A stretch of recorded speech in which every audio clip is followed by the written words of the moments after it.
আমাদের ওই নৌকা একটা তো অলরেডি তৈরি হয়ে গেছে, একটার কাজ চলতেছে, ঠিক আছে।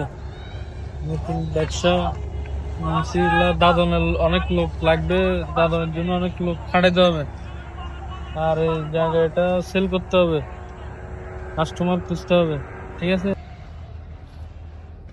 আসসালামু আলাইকুম। ওয়ালাইকুম আসসালাম। হ্যাঁ হ্যাঁ, আজের মধ্যে হন আই যাবে। বড় ভাই, আমার একটু সমস্যা ছিল, কিছু টাকা পয়সার দরকার ছিল। ভাই সমস্যা কি ভাই? বলেন না, খুলে বলেন। কাজ কাম নাই, কিছু করতে পারতেছি না, ঘরে অসুস্থতার কারণে ঘরে বাজার সাজার নেশা মানে খাইতে পারতেছি না, এটা বললে তো হয়। টাকা লাগবে বলতে হবে। আর নেশাটি ভাই। হ্যাঁ বলুক না, খুচরা তাকে দিয়ে খুদাই করে দাও। অসহায় মানুষ আসছে, কি করো? অসহায় মানুষ ধরো নেশা মানে এটা খাইতে নিয়ে- পারতেছি না, এটা নিয়ে বিড়ি সিগারেট খাইতে পারতেছি না, এরকম। ধরো ভাই, টাকা দিন না ভাই। রাখো, এটা রাখো আপাতত।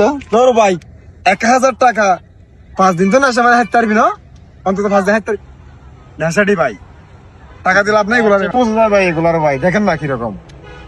কাউকে দেখে এটা যাচাই করা ঠিক না, তো? ঠিক আছে। হুম ও অসহায় বিদায় মানুষের কাছে আসছে, কারণ একজন মানুষ একজনের কাছে অসহায়ত্ব পরে হাত পাতে, ও এমনিতে হাত পাতে আপনার না। কাছে যা চাইবে তাই দিয়ে দিবেন, তো জায়গাটা দিয়ে দেন না, ঘর বাড়ি নাই, মানে এটা বিক্রি আসলে করবেন না আপনি। বিষয়টা এরকম না, ও অসহায় সাহায্য চাইছে, আমরা সাহায্য দিয়ে দিই, কিন্তু ও কি করে না করে এগুলা নিয়ে ওকে আঘাত করা ঠিক না, ঠিক আছে।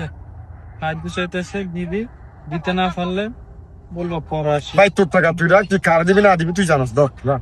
শোনো, শোনো, আমাদের রাসূল সাল্লাল্লাহু আলাইহি ওয়াসাল্লামের হাদিস, আমার কাছে যদি কেউ সহযোগিতা সাহায্যের জন্য আসছেন, যদি না থাকতো বলতেন পরে আসিও, দিব, এখন নাই। কিন্তু মানুষের সাথে এরকম খারাপ আচরণ করা ঠিক না, ঠিক আছে ভাই। দিয়ে দাও, ও অসহায় পরে তো আসছে, ঠিক আছে ভাই, ঠিক আছে। এই টাকা দিয়ে কোনো খারাপ আজে বাজে ইটি করা যাবে না, সিগারেটও খাওয়া যাবে না, ঠিক আছে। ঠিক আছে। পরিবারের জন্য বাজার সদাই নিয়ে এটা খাও, যাও।